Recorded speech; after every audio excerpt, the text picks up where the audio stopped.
Pastor Miguel y Silvia Hurtado. Es la promesa de Dios. Como Dios dijo, todo se ha cumplido. Vendrían del norte, también del sur, a esta obra aquí, a servirlo. Orar. Y vamos a pedirle al Espíritu Santo, hermanos, que nos ministre en esta hermosa tarde. Que Él haga la obra, hermanos, que Él necesita hacer en nosotros. Y que Él, hermanos, tome control de cada detalle que hoy estaremos hablando. Amén. Vamos a orar. Bendito Dios, Padre. Señor, te damos gracias en el nombre de Cristo Jesús, tu Hijo amado, mi Dios. Gracias te damos, Padre, por este privilegio, por esta oportunidad que tú nos das, Señor, de poder estar en este lugar, Señor, en medio de tu pueblo, Señor. Padre, Espíritu Santo, suplicamos, mi Dios, que hoy a través de tu Espíritu Santo tú nos hables, nos ministres, Señor, en esta palabra, y que podamos nosotros, Señor, ser sensibles a lo que tú estás hablando, Señor. Que no ignoremos tu mensaje, mi Señor. En el nombre de Cristo Jesús te lo pedimos. El pueblo de Dios dice: amén, amén. Puedes tomar tu asiento en este hermoso momento. Y miren, hermanos, hoy quiero predicar, hermanos, bajo un tema bien importante, ¿verdad? Hoy quiero predicar bajo el tema: hoy es viernes, mañana es domingo. ¿Okay? Quiero predicar bajo este tema y creo que cuando nosotros, hermanos, escuchamos simplemente el título de este mensaje, obviamente yo creo, ¿verdad?, que surge una pregunta en la mente de todos. ¿Cuál es esa pregunta? Cuando escuchamos hoy es viernes, mañana es domingo, ¿qué pregunta surge en tu mente allí ahorita? La pregunta es: ¿qué pasó con el sábado? ¿Qué pasó con el sábado? Y queremos predicar, hermano, sobre este tema. Mira, yo sé que hemos estado predicando, hermanos, series acerca de, ¿verdad?, que tienen que ver con la crucifixión, con la resurrección de nuestro Señor Jesucristo. Tienen que ver desde aún antes, hermanos. Empezamos con esta serie aún antes de la crucifixión. Se empezó, hermanos, con el día de la Pascua, la cena, la última cena que tuvo el Señor con sus discípulos. Luego el hermano los llevó a través de otros versículos, Juan 3:16, y bueno, tantos temas que hemos hablado, pero que todos encajan con esta serie. Y hermano, mira, la mayoría de las iglesias durante esta semana, una gran parte, si no dijera yo que el 95% de las iglesias, de las congregaciones, especialmente hay muchas iglesias que en esta semana suelen tener un servicio en el viernes, ¿verdad? Y por el viernes de la crucifixión, ¿verdad? Entonces, la mayoría, hermanos, recuerda el viernes y la mayoría celebra el domingo. Pero hoy vamos a abrir una puerta a algo que muchos a veces no predican, que muchos no han visto de este punto de vista. Colosenses capítulo 2, versículo 15. Vamos a dar lectura y vamos a ver qué es lo que nos dice ahí la palabra del Señor. Colosenses capítulo 2, versículo 15. Lo tienen, hermanos. Y dice de esta manera, es algo poderoso aquí. Dice: y despojando a los principales, y despojando a los principados y a las potestades. Mira lo que está hablando aquí. Despojando. Wow.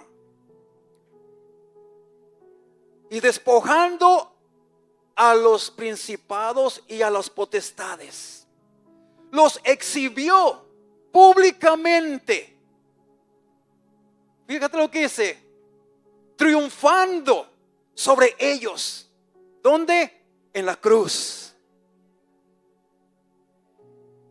Mira, iglesia, esto no ocurrió en el domingo. Esto ocurrió cuando todo parecía en silencio. Mientras la tierra callaba, Cristo estaba venciendo. Esto no ocurrió el viernes de crucifixión. Esto no ocurrió en el domingo. Ocurrió en el sábado. Donde suele, hermanos, donde la Biblia lo describe como un día donde hubo silencio, como un día donde hubo mucha incertidumbre, muchas preguntas y no había respuestas. Mientras muchos buscaban la respuesta de Dios, pero Dios no había respuesta de Dios ahí. Entonces, iglesia, mira, el tema central, hermanos, es ¿qué ocurrió? ¿Qué ocurrió entre la muerte y la resurrección de Cristo? ¿Y qué significa eso para nosotros hoy? Porque esto tiene mucho significado para nosotros. La mayoría, hermanos, nos enfocamos a veces en el viernes, que también tiene un significado tremendo para nosotros, y nos enfocamos en el domingo. Pero, hermanos, el significado más grande, uno de los más grandes, es el sábado.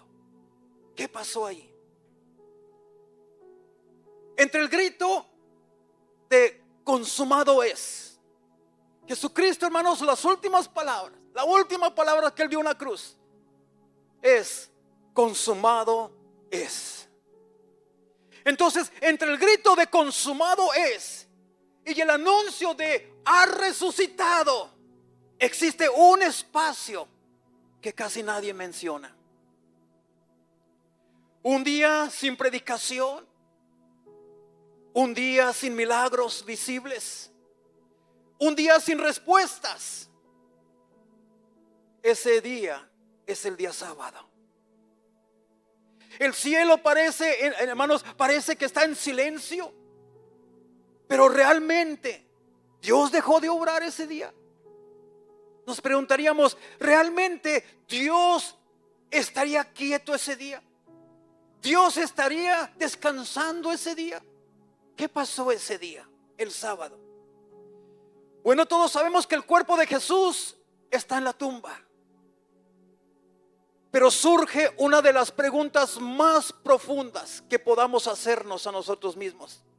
Y esta es: ¿dónde se llevó Dios a Jesús después de morir? ¿Dónde se lo llevó? Esta no es una pregunta superficial, iglesia. Esta pregunta nos lleva al corazón mismo del evangelio. Porque lo que ocurrió entre la muerte y la resurrección de Cristo no fue un vacío, ni tampoco fue un silencio. Mira, los discípulos pensaban que todo había terminado. Pero en el mundo espiritual, algo estaba ocurriendo que cambiaría la historia para siempre. Ese sábado, iglesia, mira, ese sábado no fue un día vacío. No fue un día vacío. Como muchos lo piensan, que ese sábado fue un sábado que quedó en silencio.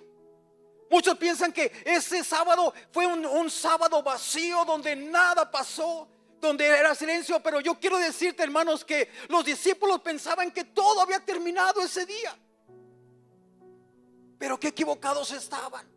Porque en el mundo espiritual algo estaba ocurriendo que cambiaría la historia para siempre.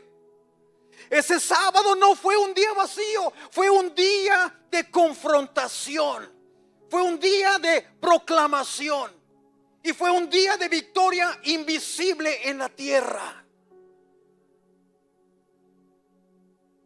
Y lo más impactante es esto: lo que Cristo hizo ese sábado, hermanos, no solo tiene que ver con la eternidad, tiene que ver contigo hoy en este día. tiene que ver conmigo hoy en este día.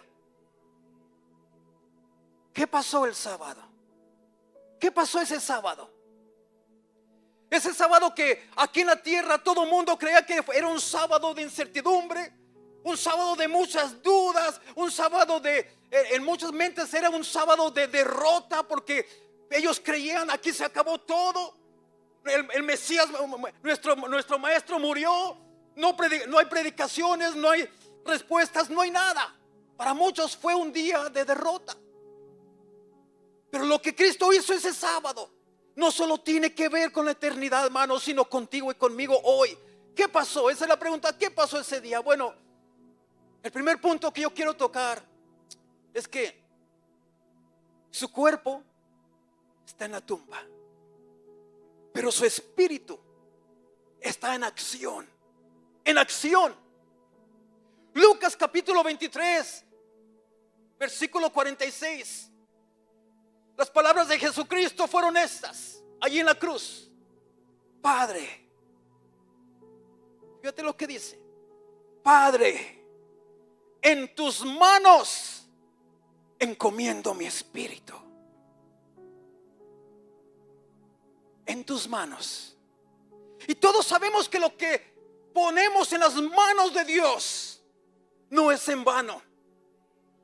Algo grande va a surgir cuando nosotros ponemos las cosas en las manos del Padre Celestial.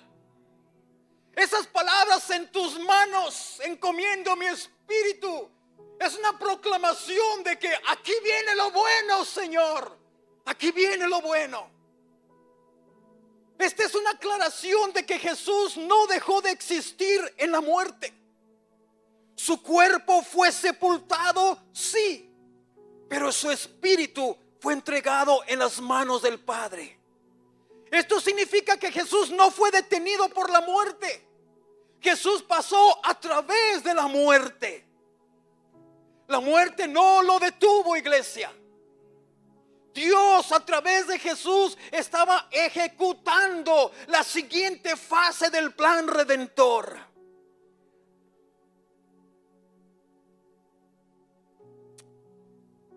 Título del mensaje, nuevamente lo quiero decir. Hoy es viernes, mañana es domingo. Una pregunta obvia: ¿qué pasó con el sábado? Ahorita vamos a explicar qué pasó con ese sábado.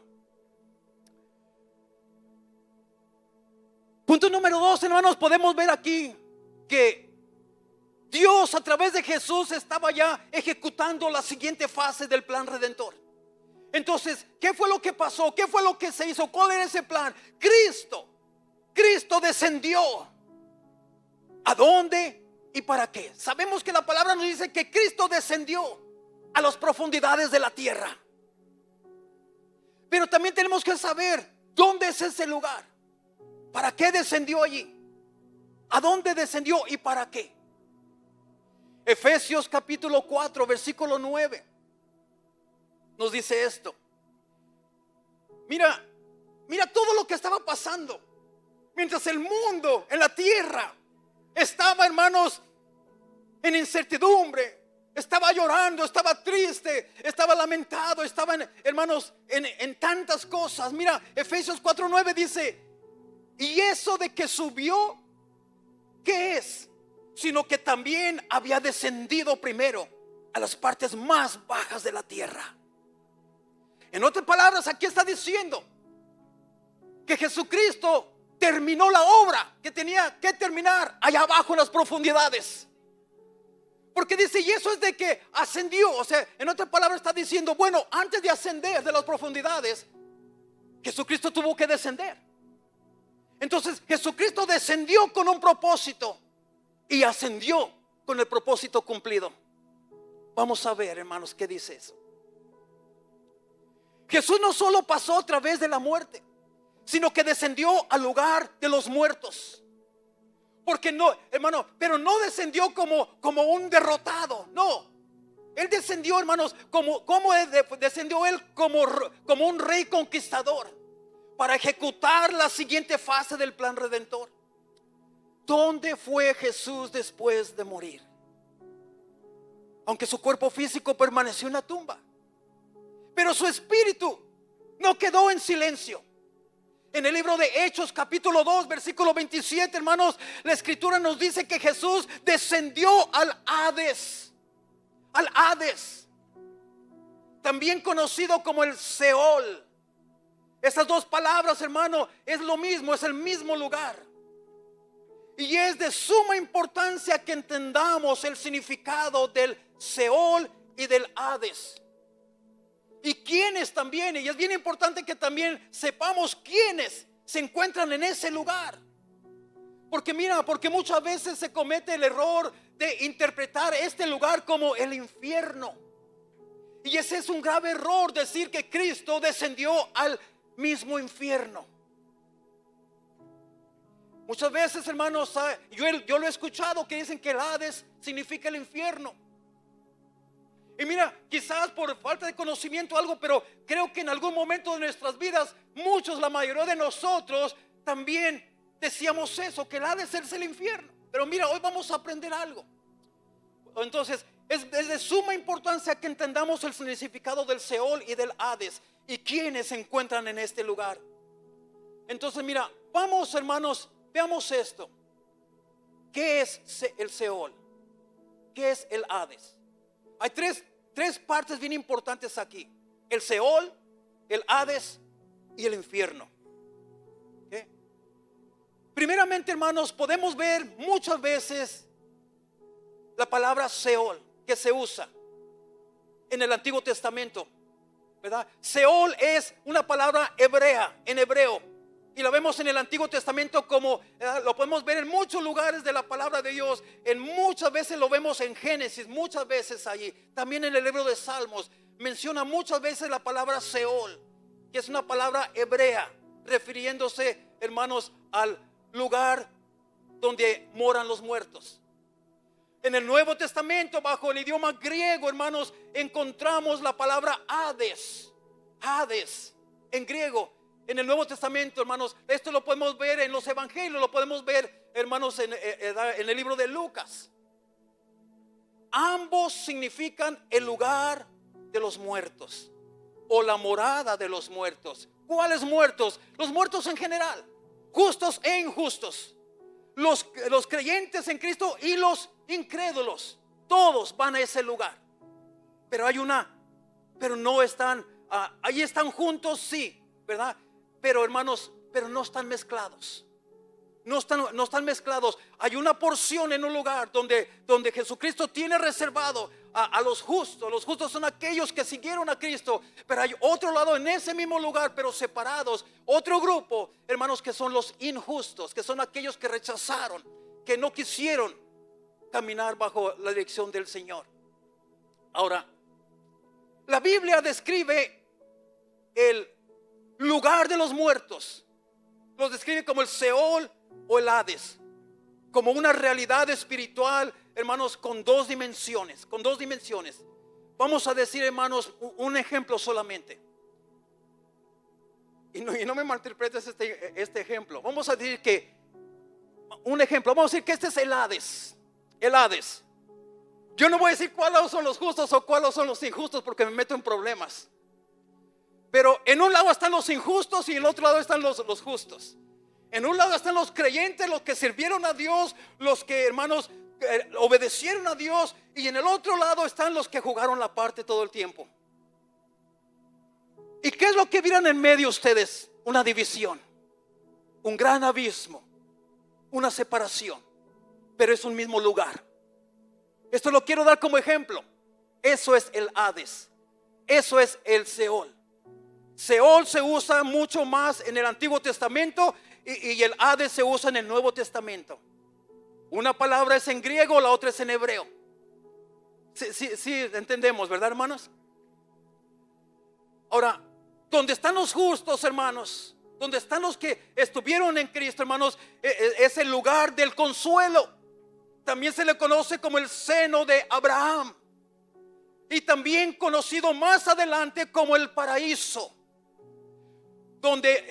Allí es donde están los justos. en espera de la rendición. Ahora, el otro lugar, hermanos, es el lugar de tormento, donde están los injustos, separados de Dios, en un estado de tormento, en espera del juicio final. Y aunque es el lugar de tormento, pero no es el infierno, no nos equivoquemos. Muchas veces ahí es donde está el error, porque dicen, hermanos, que en el Hades estaban personas que estaban hermanos, en un estado de tormento. No, vamos a decirlo así, es solamente una probadita de lo que les espera en el juicio final. Y hermanos, mira, esto se ve claramente en Lucas 16, del 19 al 31.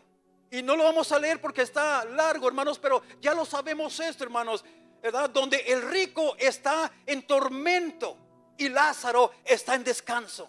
Y dice la palabra de Dios que hay un gran espacio entre ambos. Entonces, hermanos, en una frase simple, sí, el Seol y el Hades es un mismo lugar. Es el lugar de la morada de los muertos, donde van las almas, pero con dos dimensiones: descanso para los justos y tormento para los injustos. Jesús, hermanos, déjame decirte que Jesús no descendió ni para descansar ni para sufrir. Él, hermanos, en la cruz ya había dicho: consumado es, terminado está la obra. Entonces, ¿qué hizo Jesús allí? ¿A qué fue Jesús allí?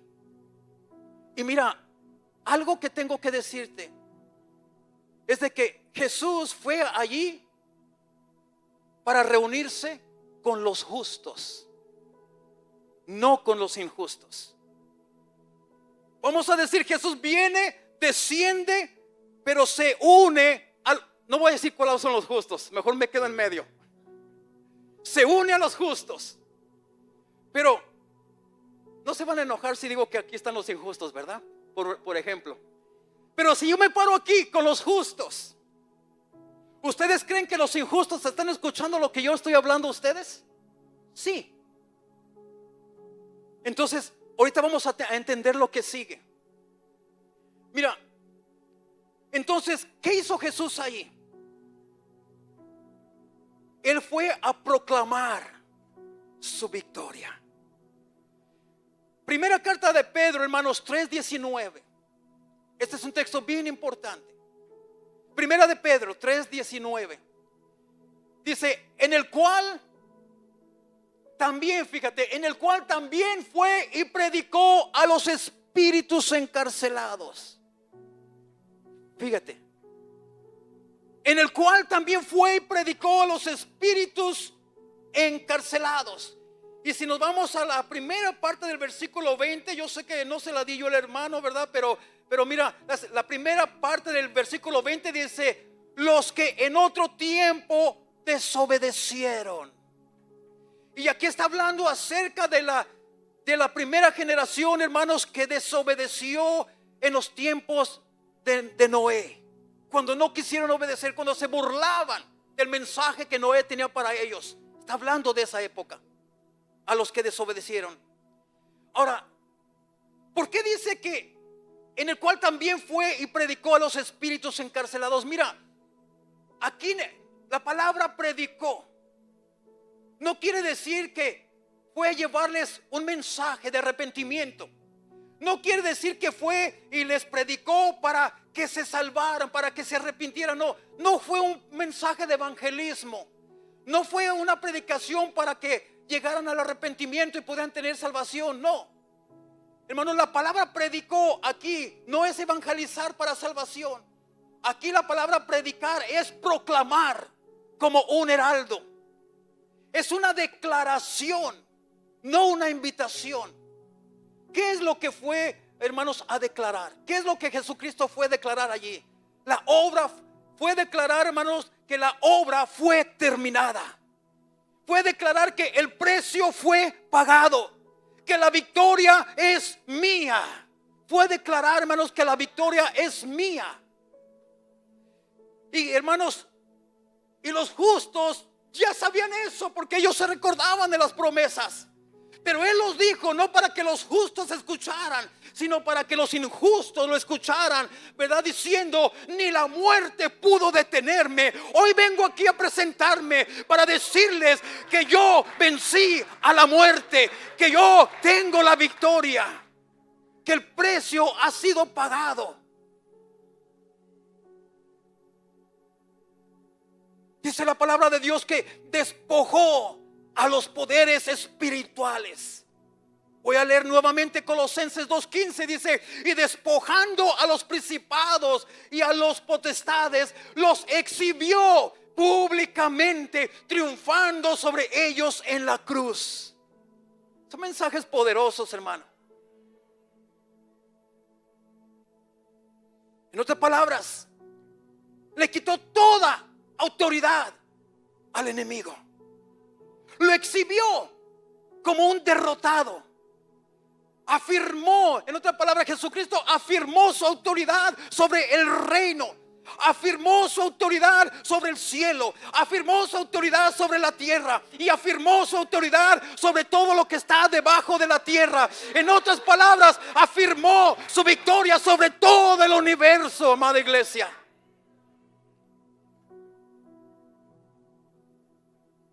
Abrió completamente el camino de redención. Antes de la cruz, la redención estaba prometida solamente. Antes de la cruz, la redención ya estaba prometida, pero no era un hecho todavía. Era una promesa que los que estaban en el Hades, los justos, estaban esperando. Fue una promesa a la cual los justos creían en esa promesa y caminaron bajo esa promesa y estaban en espera, estaban en descanso esperando esa promesa. Pero ahora, hermanos, mira, antes de la cruz la redención estaba prometida. Después de la cruz la redención fue consumada. Hermanos, en el descenso fue declarada y establecida.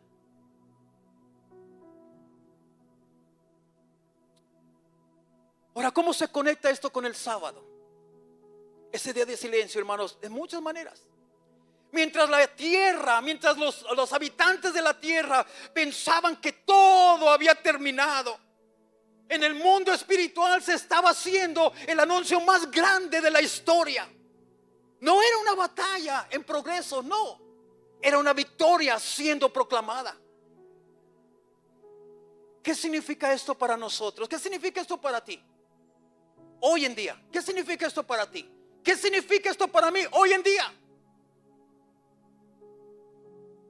Que el enemigo ya fue legalmente derrotado.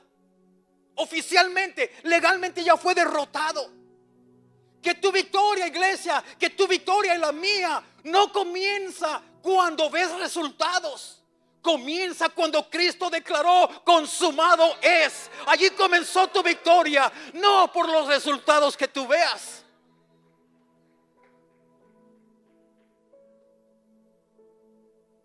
Ahora, ¿cómo se aplica esto a nuestra vida personal hoy en día? El sábado para el mundo entero, en aquellos tiempos, era un día de silencio total, de mucha incertidumbre, de peticiones no contestadas, de clamor no contestado, de dudas. El sábado para mucha gente fue un día que ellos se sentían derrotados, se sentían abandonados por aquel que les había prometido tantas cosas. Muchos de ellos quizás se sintieron defraudados. ¿Dónde están las promesas que nos dijo el maestro? ¿Cómo aplica esto a nuestras vidas hoy en día? Que muchos de nosotros pasamos días así, días de incertidumbre, días donde a veces nos sentimos tan cansados, tan frustrados, que clamamos a Dios por una respuesta y Dios guarda silencio. No hay respuesta. Queremos escuchar la voz de Dios, hermanos, a través de una prédica, de algo que nos hable conforme a lo que nos estamos pasando, nuestra necesidad. Y a veces son sábados donde no hay predicaciones, hermanos, sábados donde no hay respuestas, sábados donde no hay acción, sábados donde nos sentimos que no hay movimiento del Espíritu Santo en nuestras vidas. ¿Cómo aplico esto a nuestras vidas? Aún en tus sábados, Dios está resolviendo cosas que tú no ves. Dios está tratando con cosas que tú no sabes y que tú no sientes, pero que hay una batalla espiritual que Cristo le está peleando por ti en el ámbito espiritual, con las potestades, con las huestes. Hermanos, está peleando esa batalla por ti.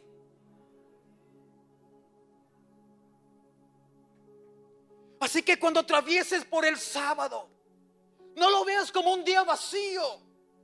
Cuando atravieses esos días de silencio, esos días de escasez, esos días, hermanos, donde todo te sale mal, esos días donde tú le creíste a Dios, pero aún así, hermanos, no viste lo que Dios te prometió. Cuando atravieses esos sábados, no lo veas como un día vacío. No lo veas como un día donde no hay respuestas de Dios. No lo veas como un día donde no hay milagros, donde no hay acción. Míralo como el momento donde Jesús está obrando en lo más profundo de tu vida, en lo más profundo de tu situación, en lo más profundo de esa agonía, de ese dolor, de esa enfermedad que tú estás atravesando, de esa soledad, en medio de esa traición, en lo más profundo de esa traición que tú recibiste. Hermanos, Dios está obrando.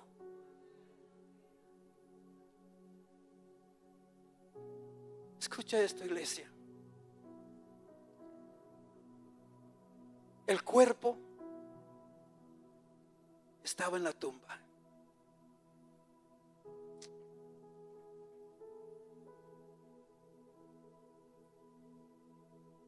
Pero Dios estaba obrando. Dios no estaba en silencio. Cristo estaba obrando.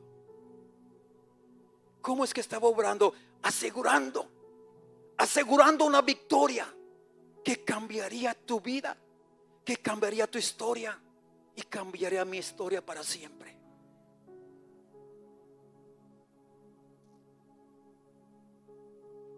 Yo le quiero pedir, hermano, si puede pasar solamente el puro teclado, hermano, en el puro teclado.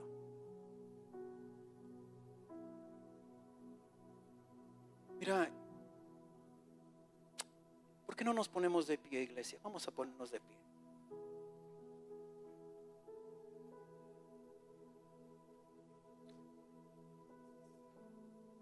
Yo siento, hermanos, que quizás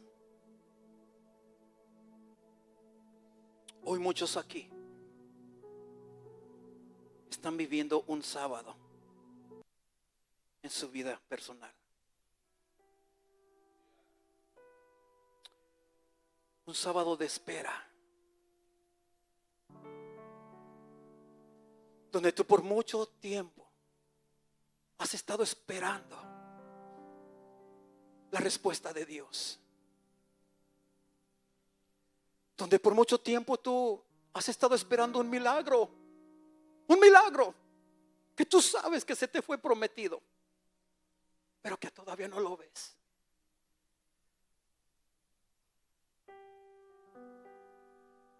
Hoy muchos aquí están viviendo ese sábado, un sábado de espera, donde tú dices: ¿cuánto más, Señor? ¿Cuánto más?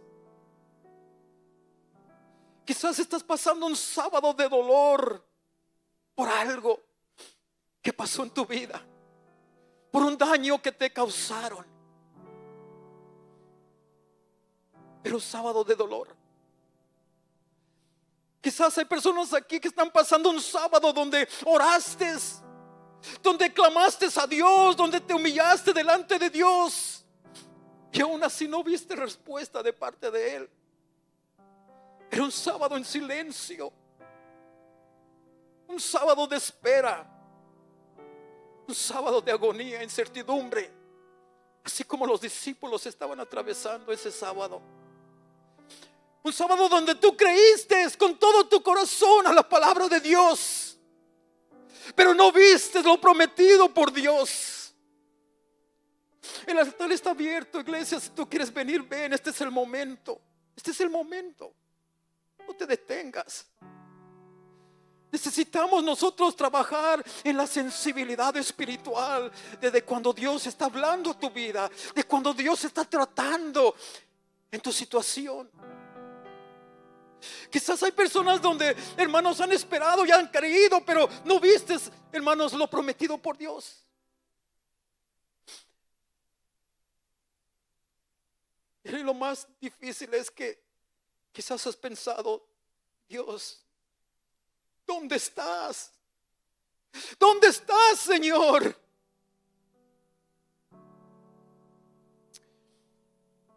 Si hoy estás aquí,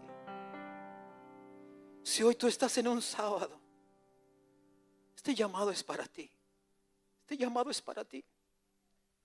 No te detengas.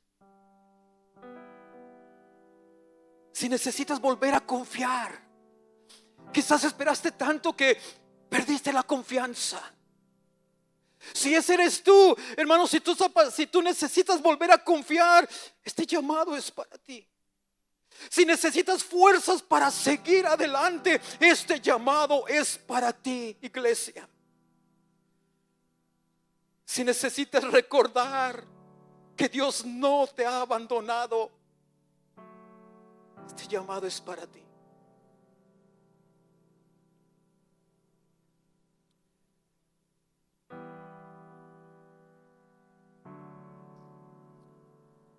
Era necesario de que tú supieras todo lo que pasó en ese sábado. Ese sábado que la mayoría no se predica de ese día. La mayoría predica de la crucifixión, que es muy importante, claro. Pero se brinca el sábado y después predican de la celebración de la resurrección. Pero es poderoso para ti, para mí, lo que sucedió en ese sábado, porque allí es donde las promesas Dios las cumplió. Oh, amado Dios, en el nombre poderoso de Cristo Jesús, Señor, hemos estado en espera, Señor, confiando en tu palabra, mi Dios.